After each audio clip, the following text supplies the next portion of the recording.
Guys, good morning, good morning, good morning. Karating lang natin galing sa rehabilitation. So, kain tayo guys. Kain tayo ng papaya. Oo.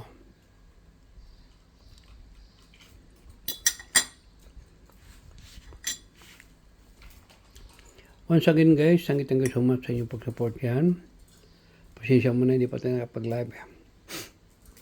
Marami pa tayong mga problema na hinaharap.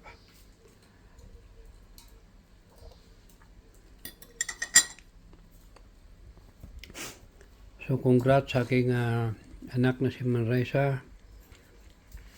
Sa awa ng Diyos, nakakaraos na sa kanyang pag-labor. At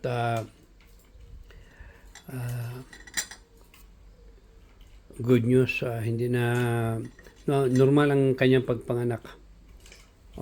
So, thank you so much God. So, anak Manresa, ingat ka dyan. At tama na yung isa.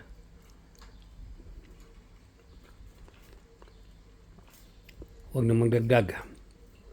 Alam mo na yung kalagayan mo. So, napaiyak ako guys. Nakita ko yung picture sa apo ko. So, sayang yung walang nag-comment dun sa loob ng picture dun sa Facebook. Okay sana yun. Ang first comment pero wala. Sayang.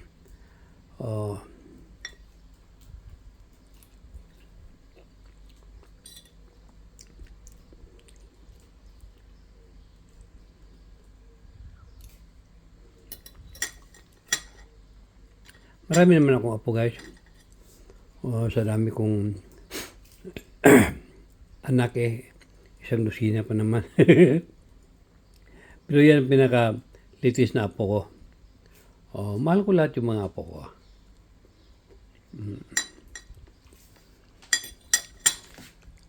So ito yung lamis natin ngayon guys. Hindi pa talaga masyado ayos. Hindi pa masyado ayos yan. Kasi may mga abubot pa rin. So yan din yung ibon natin. Nandoon yung dalawa sa sa salon. Maingay kasi yun. So muli guys, thank you so much sa inyong walang sawang pag-support.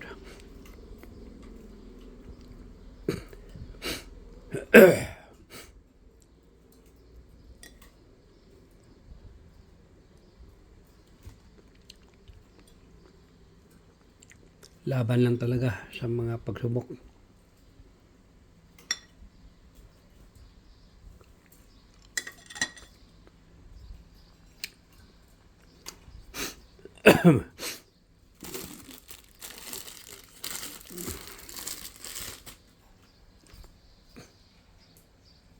Ang hirap. Ako naman ay wala naman ko ibang hiniling sa ating may kapal kundi ang aking kalusugan lang. So, good news guys. Tumawag yung doktor. At yun, dalawang gamot na lang maintenance natin guys. Dalawa na lang gamot maintenance natin every day. Ito na lang yata guys, itong klaseng gamot. Pero marami pa to. At saka ito. Yan.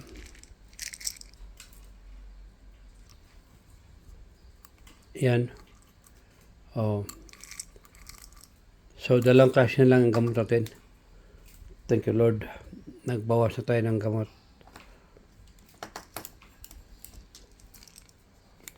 Sana tuloy-tuloy nito guys na hindi na tayo dependent sa gamot.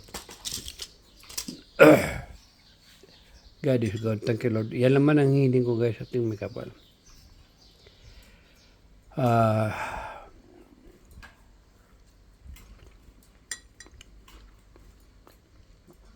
Nasa ating lahat ay sana sa lahat ng araw ay nasa mabuting kalusugan, nasa mabuting kalagayan.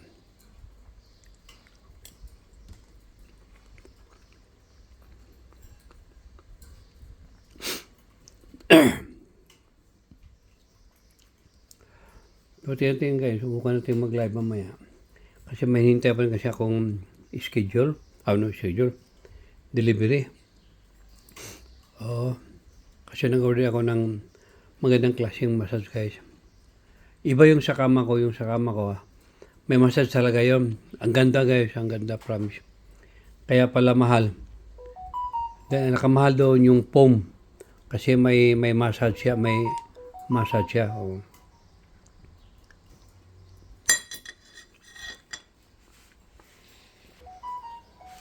Ito guys, massage to siya. Magandang klaseng massage to siya guys. Nanpag ko pala. Magandang klase to siya, kaya lang mabigat. Mabigat siya guys. Mabigatan na yung kamay ko. Pero magandang klase to siya. Mahaba. So, bumili ako ng ibang klaseng massage. So, yan ang hinintay ko ngayon. Darating. Yung in-order ko yung bagong massage. Magandang klase siya. Ano ko yan. I-unbox ko yan pag dumating na. Ngayong araw to hinintay ko.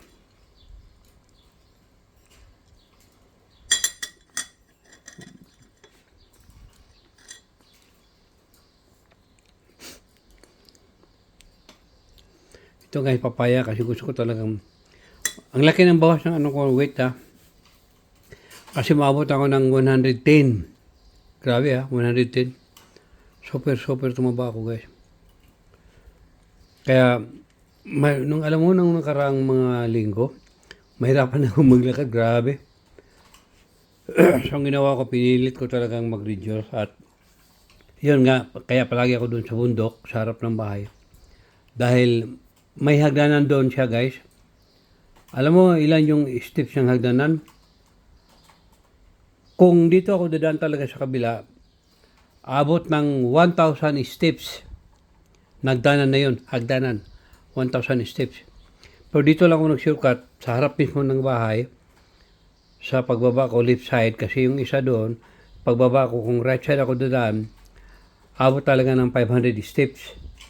Pero pag dito ako sa left side, dadaan pagbaba ko, ano lang siya, 300 steps. 400 yata, 400 steps pala. Oh.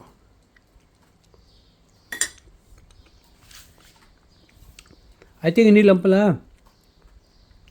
1,000 steps yata lahat kasi kung gaano kahaba, kung gaano ka maraming steps dito sa left side, sa right side din, ganun. Dugtong na siya. Kasi parang paikot, dugtong siya doon sa akitan ko sa left side. Oo. Kaya maganda doon, maglakad-lakad sana ako, kaya lang schedule pa rin ako sa rehabilitation. So, yun. Anyway, malapit na yung rehabilitation ko matapos. Siguro, this month matatapos na aking rehabilitation. So, thank you Lord sa na hindi na tayo ng gamot, nag-dependent ng gamot. 2 klase ng gamot ang maintenance natin. So, ito na lang. Muli, 2 klase na lang. Pero ito marami pa to. Ito lang napakita ko. And then, ang ating rehabilitation within this month, tapos na yun. And then, yung aking kaliwang abaga.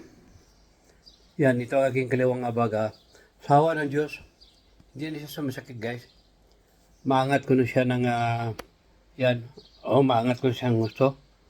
Maangat ko siya ng gusto. So, actually, hindi na ako dapat magpa-rehabilitation ba, tigil ko na. Pero tapusin ko lang yung schedule. And then, siguro next week sabihin ko na sa doktor. Pero hindi ko lang sabihin. Basta, kanina, sabi ko na medyo okay na siya. Tapusin ko na lang yung schedule. Usawa ng Diyos. So, ito yung right hand natin. Ito yung upper hand natin. Ito yun, ito yung guys, Kita yung haba yan. Itong mahaba na yan. Yan ang second operation.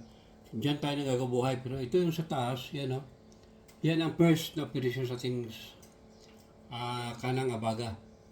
So, ito medyo masamang pagka-opera ito. Kaya, naperahan tayo muli. No? So, di ba, ang haba yan. Mula dito hanggang dito sa kilikili. So, ito, maangat ko na siya. Yan. Oh, maangat ko siya. O, kilikili natin puti ha. O, hindi itim kilikili natin. Yan o. Yeah. O, yan. Maangat ko siya ng gusto. Maangat ko siya ng gusto, di ba? Maangat ko siya ng gusto. So muli guys, thank you so much. Bye-bye and I love you all. Thank you for your support. Once again guys, sayang yung sa post ko sa Facebook ha. Wala nag-comment sa picture mismo sa aking apo. Napaiyak ako kanina yung nakita ko yung picture. Hindi ko lang pinakita sa mga kapatid ko na umiyak ako dahil mag-alala din sila sa akin. Okay guys, thank you so much. I love you all. Bye-bye.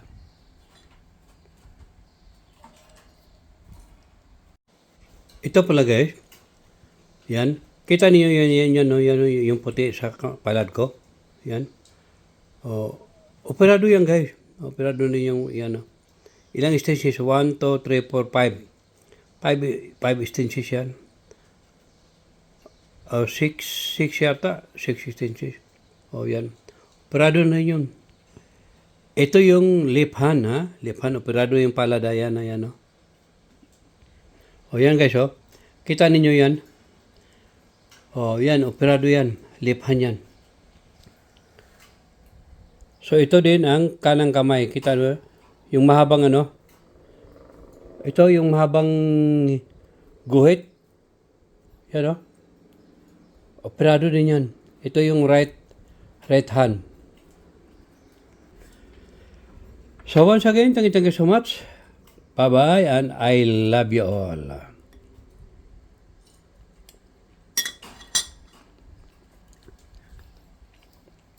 Bali, 4 ng operasyon ko sa aking katawan.